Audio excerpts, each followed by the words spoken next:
been sitting like this for a while.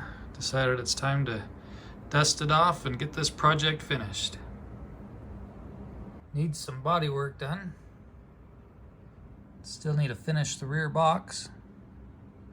The wiring is a true mess. All the functions are working. Let's see if I can run it with one hand here. So we can go up and down. We can go in and out. It's a little slow to see, but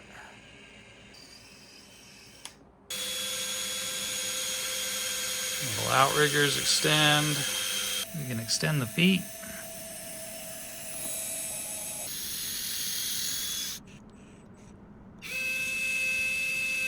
And she rotates.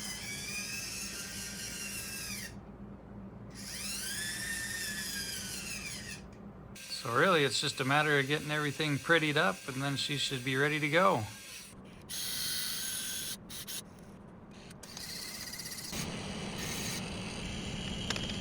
Gotta finish these doors so they can...